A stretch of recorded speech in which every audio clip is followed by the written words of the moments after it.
A trip with his assistant made the millionaire realize his jealousy by the pool. Hello everyone.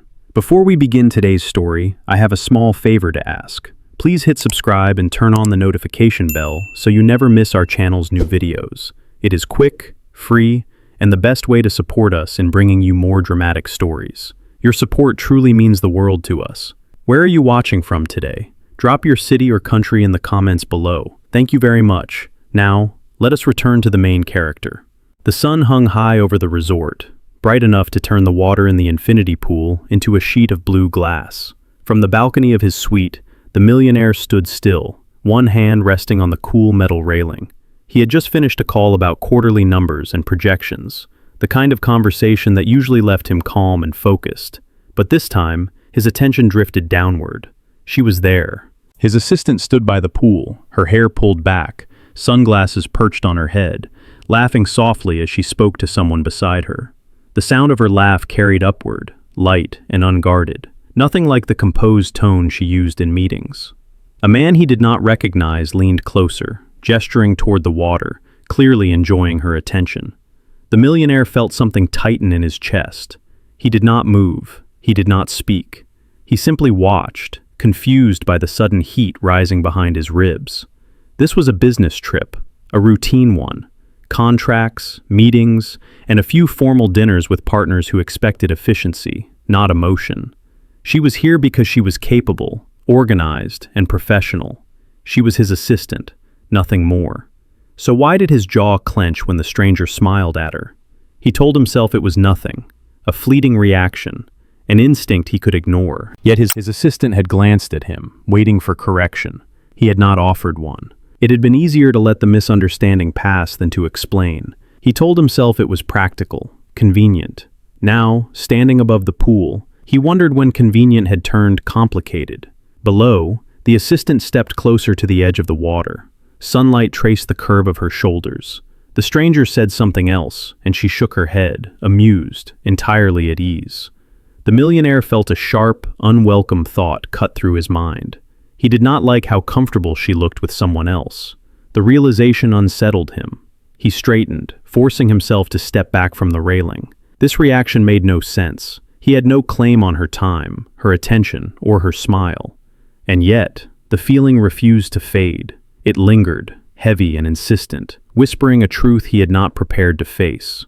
This trip was supposed to be about business, but as he stood alone in the quiet room, the noise of the pool drifting up from below, the millionaire understood something had already changed. The millionaire did not go down to the pool. Instead, he turned away from the balcony and closed the sliding glass door behind him, as if the quiet click could shut out the feeling building inside his chest. He walked back into the suite, the air cool and still, carrying the faint scent of citrus from the room service tray, untouched on the table. This trip was not personal. It never was. He reminded himself of that as he loosened his tie and set his phone down. The resort was only a backdrop. The real purpose was business, a development deal, a partnership that would expand his portfolio by several $1 million before the end of the year. He had done this countless times, traveling with assistants, advisors, and consultants. This time should have been no different, but it was. Earlier that morning, everything had felt orderly, predictable. They had met in the hotel lobby just after 7. She arrived exactly on time, as always, dressed in a tailored navy dress, her tablet already open, reviewing the day's agenda. When she greeted him, her voice was steady, professional, and calm. She went over every detail. Breakfast meeting at 8, site visit before noon, private dinner with investors in the evening. She spoke with confidence, never missing a point, never wasting a word. He listened, nodding, trusting her completely. He always did. On the short drive from the airport the night before, they had sat side by side in the back of the car.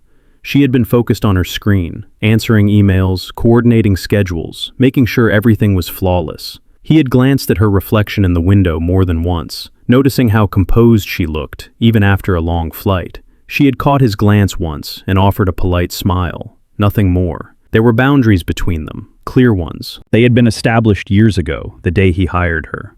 She was efficient, discreet, and loyal. He was demanding, focused, and fair. Their relationship worked because it stayed within those lines.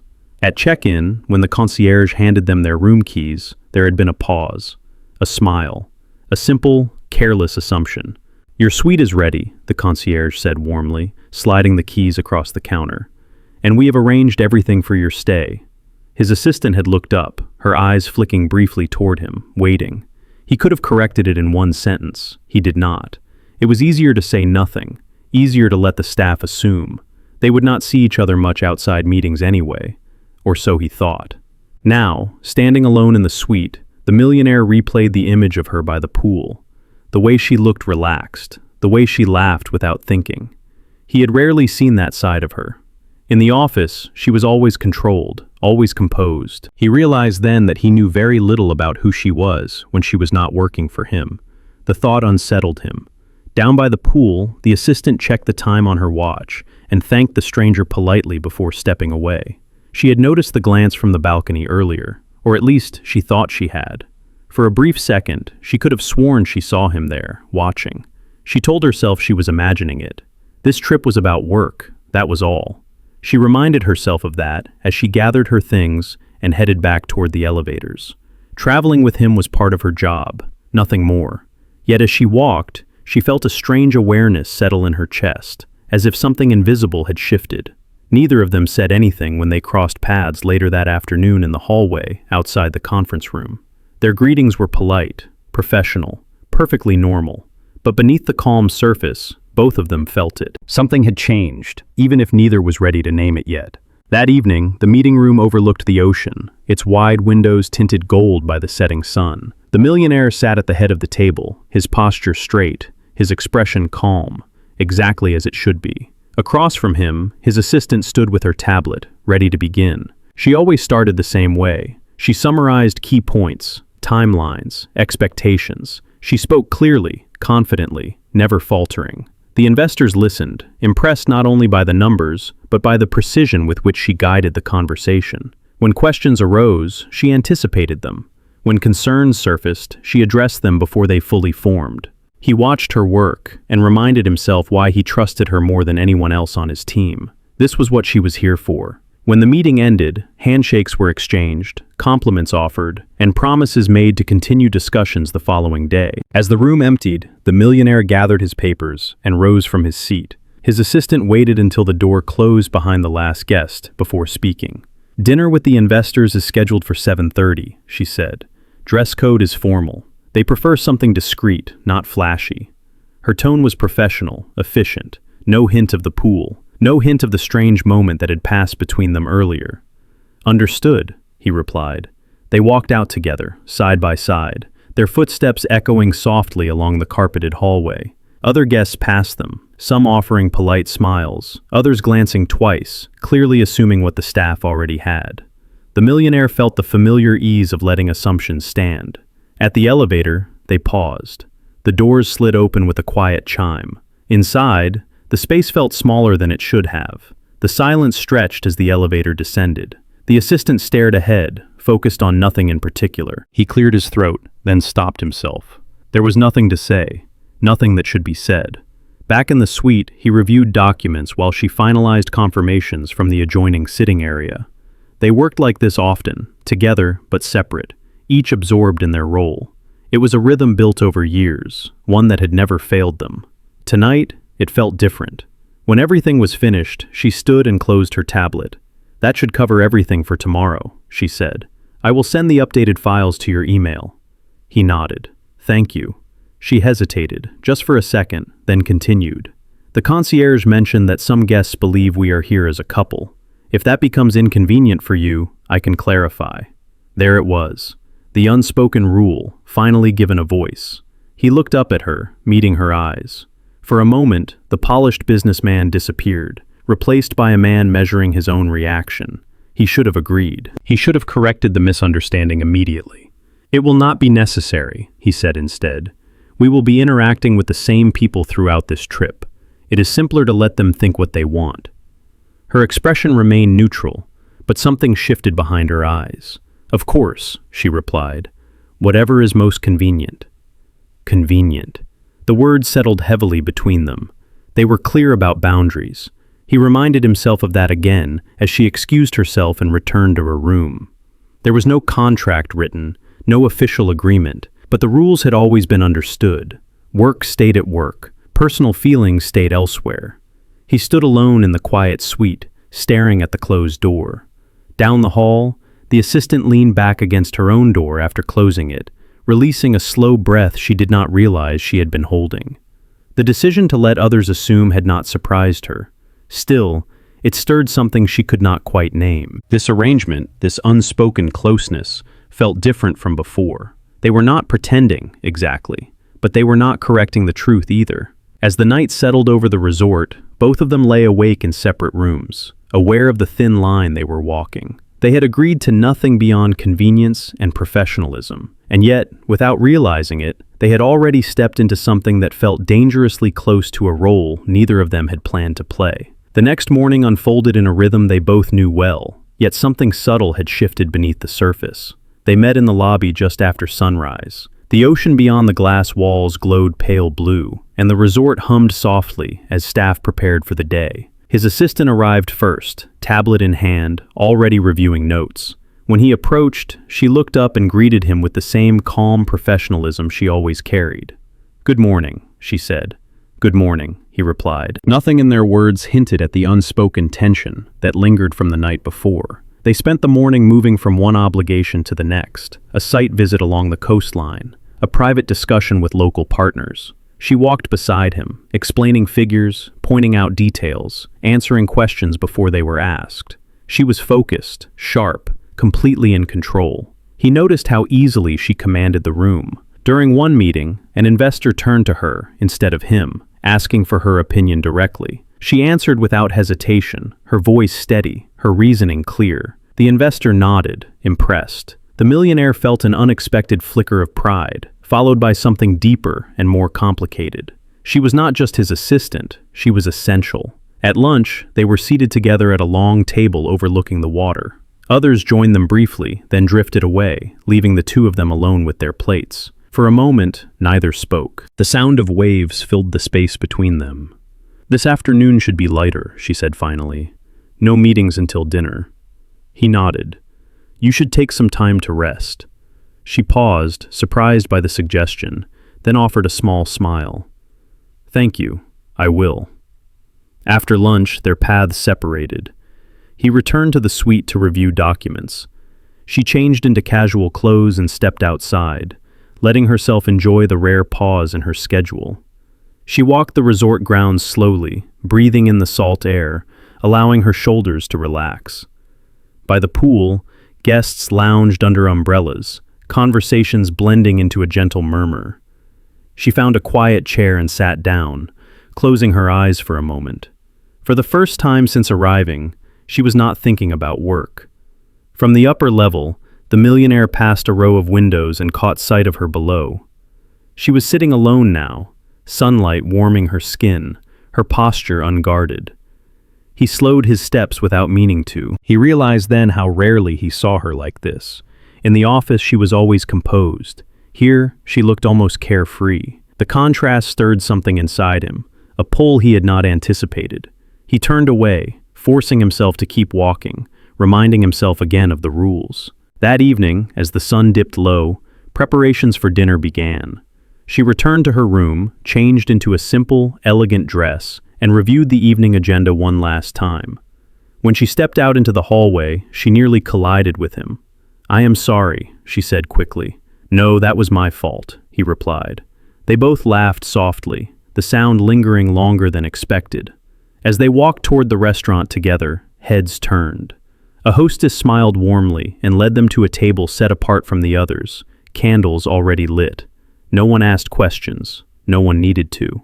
They sat across from each other, the space between them filled with quiet awareness. Conversation flowed easily at first, centered on business, on plans for the following day.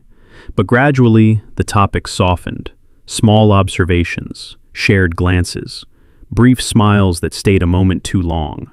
Neither of them named what was happening, yet with every passing minute, the line they had drawn so carefully began to blur.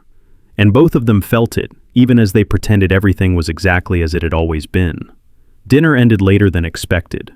By the time they left the restaurant, the night air had cooled, carrying the faint sound of waves breaking against the shore. The path back toward the main building was lined with soft lights, casting long shadows across the stone walkway. They walked side by side, close enough to sense each other's presence, yet not touching. The conversation faded into silence. It was not uncomfortable. It was heavy, filled with thoughts neither of them spoke aloud. As they approached the pool area, the assistant slowed her steps. The water reflected the moonlight, calm and inviting. She stopped near the edge, resting her hands lightly on the railing. "It is quiet tonight," she said. "Yes," he replied, his voice lower than usual. They stood there for a moment, listening. The laughter and music from earlier in the day were gone. The pool belonged only to them now. She turned slightly, meeting his gaze. "Tomorrow will be busy again," she said. "Once the meetings resume, everything will return to normal." Normal. The word landed between them, sharp and unexpected. He nodded, but the movement felt automatic. Normal had always been his strength. Structure, control, clear lines that kept life efficient and predictable. Yet standing there, watching the reflection of the lights ripple across the water, he realized how little he wanted to return to that familiar distance. Earlier that day, he had watched her laugh with a stranger by this same pool. The image returned to him now, uninvited. The tightness in his chest followed, just as it had before. "You seemed relaxed this afternoon," he said quietly. She looked at him, surprised. "I did not think you noticed." "I did," he answered, then paused. "You work constantly. You rarely allow yourself time like that." Her expression softened. "It is easier to focus on work," she said. "It keeps things simple." Simple. Another word that no longer fit. A breeze moved across the pool, stirring the surface. She hugged her arms lightly around herself. Without thinking, he reached out and stopped just short of touching her, his hand hovering in the space between them. He pulled it back almost immediately. "I should go," she said, sensing the shift. "Yes," he agreed, though neither of them moved. Footsteps echoed nearby. A group of guests passed, glancing at them with casual interest before continuing on. The moment broke, but the feeling remained. Later that night, alone in his suite, the millionaire stood by the window, staring down at the darkened pool. He replayed every interaction from the day, every glance, every pause, the way his attention had followed her without effort. He finally admitted what he had been resisting. The jealousy he felt earlier had not been about control or pride. It had been fear. Fear of seeing her through someone else's eyes. Fear of realizing that she was more than a role he could define. Across the hall, the assistant sat on the edge of her bed, shoes discarded, dress folded neatly on the chair. She pressed her palms against the mattress, steadying her breath. The night felt different now, charged with questions she had avoided for years. She respected him. She admired him. But somewhere along the way, professionalism had given way to something quieter and more dangerous. Something that made her aware of every look, every word, every unspoken choice. Neither of them slept easily. By morning, the line they had drawn between what was convenient and what was real had thinned even further, and both of them knew that soon it would be tested in a way neither could avoid. The next day began with pressure. By mid-morning, the main investors arrived at the resort, filling the conference wing with quiet authority and measured smiles. This was the decisive meeting, the one that would determine whether months of negotiation turned into a signed agreement or a polite refusal. The millionaire took his place at the table, composed and focused. His assistant stood beside the screen, prepared as always. The presentation moved smoothly at first. Charts appeared. Projections were explained. Numbers aligned exactly as planned. Then the questions began. One of the senior investors leaned back in his chair, folding his hands. "Before we proceed," he said calmly, "we would like to clarify the leadership structure on this project. Decisions will require stability and trust." The millionaire nodded. Of course. The investor's gaze shifted, briefly but deliberately, toward the assistant. "And your associate," he continued, "will she be involved long-term?" The room grew still. She felt every eye turned toward her. She had answered questions like this before, many times. Normally, it did not unsettle her. Today, it did. Not because of doubt in her abilities, but because of the weight behind the look the investor gave the two of them. The millionaire responded without hesitation. "She is essential to this project." The word hung in the air. Essential. The assistant glanced at him, surprised by the firmness in his voice. He did not look at her in return. His focus remained on the investors, his posture steady, his expression resolute. The meeting concluded shortly after. Agreements were tentatively confirmed.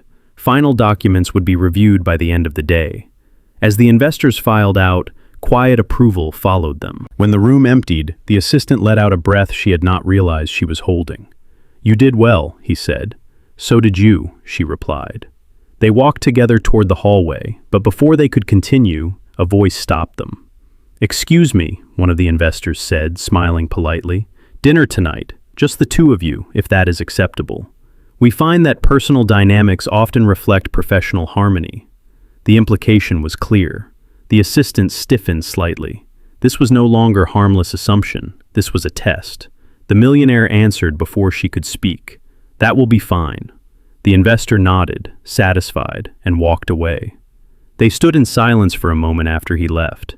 "You did not ask me," she said quietly. "I know," he replied. "This is becoming complicated," she added, keeping her tone even. He turned to face her fully then.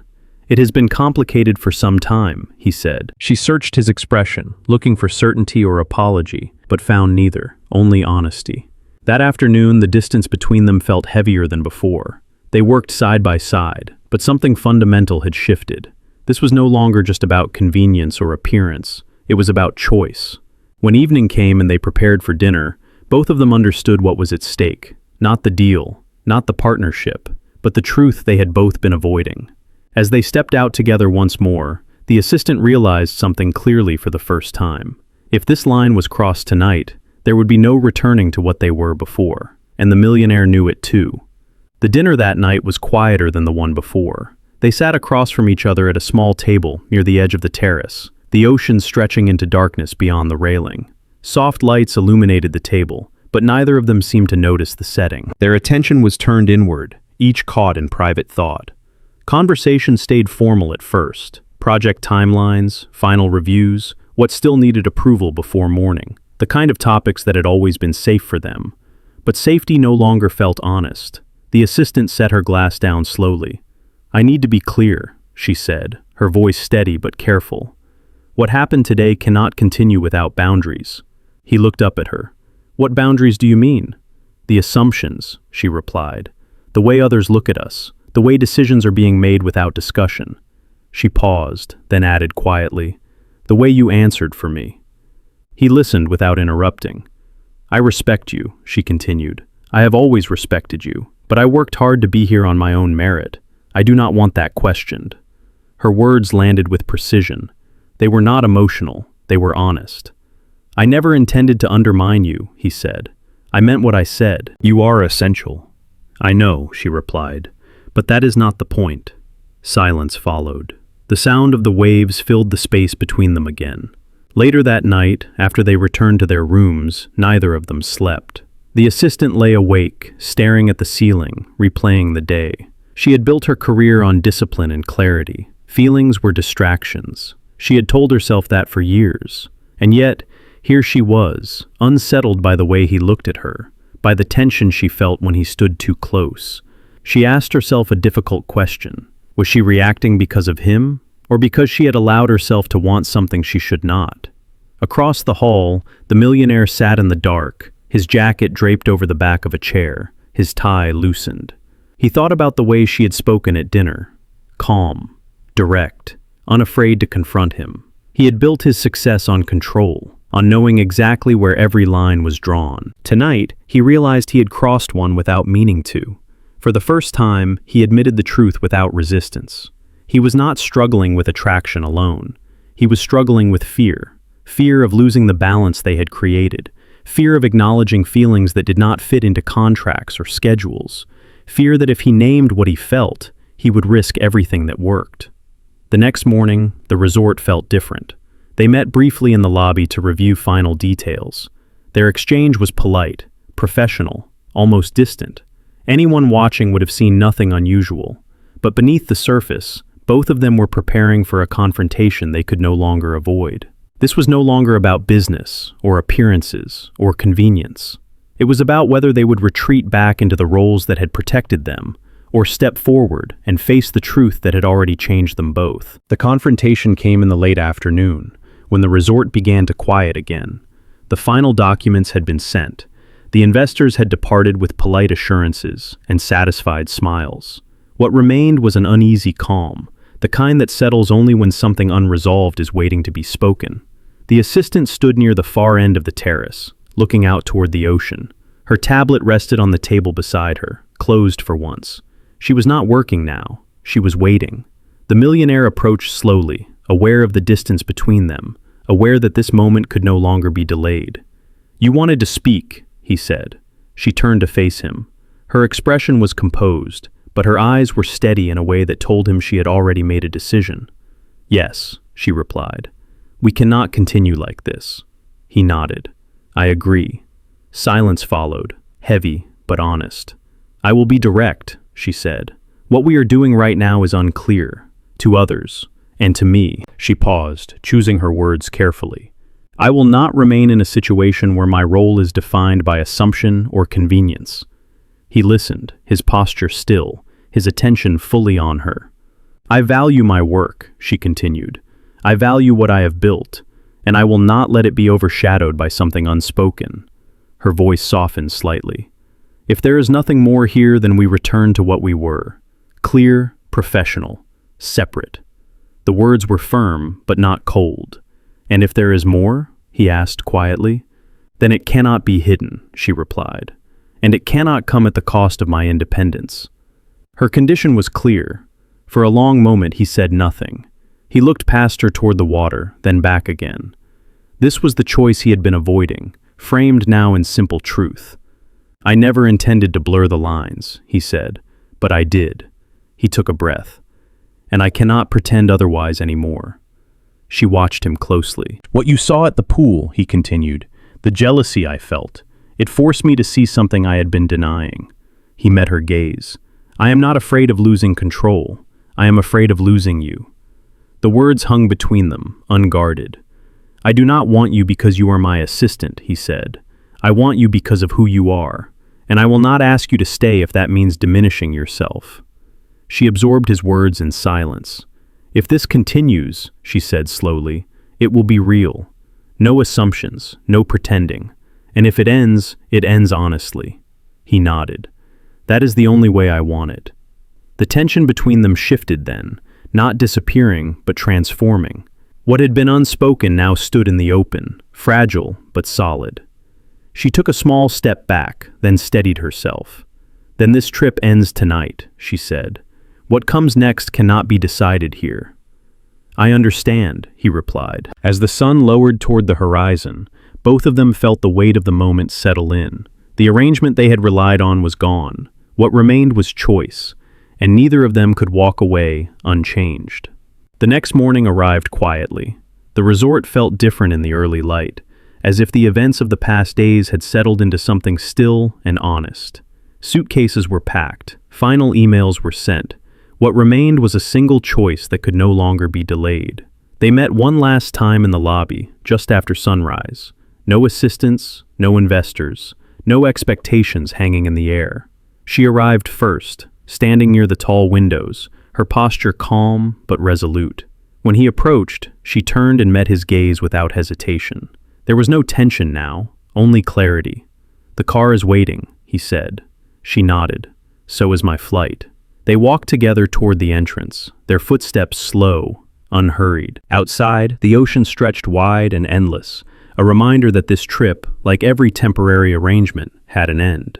At the car, she stopped.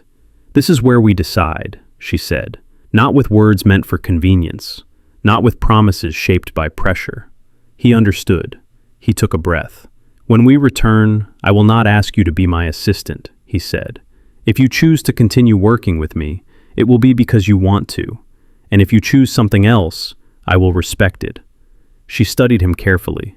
"And what are you asking for?" she said. "I am asking for honesty," he replied. "I am asking for the chance to know you outside of roles and titles, not as something hidden, not as something assumed." She considered this, then spoke with the same calm certainty that had defined her career. "I will not step into something that costs me my independence," she said. "I will not be a secret, and I will not be an extension of your power." "I would never ask you to be," he answered. Silence followed, not uncomfortable, but full. Finally, she smiled. It was small, but real. "Then when this trip ends," she said, "we start again, as equals, or we do not start at all." He returned the smile. "That is all I want." They exchanged no dramatic gestures, no grand declarations, just a quiet understanding that felt stronger than anything spoken aloud before. At the airport, they parted briefly, each boarding separate flights, each carrying the same thought. This was no longer fake. Weeks later, back in the city, their paths crossed again, not in an office but at a quiet cafe. No schedules, no contracts, just two people learning who they were without the structure that once defined them. The roles that had kept them safe were gone. What remained was choice, respect, and something real enough to grow without pretending. And that, they both knew, was the most honest beginning either of them had ever allowed.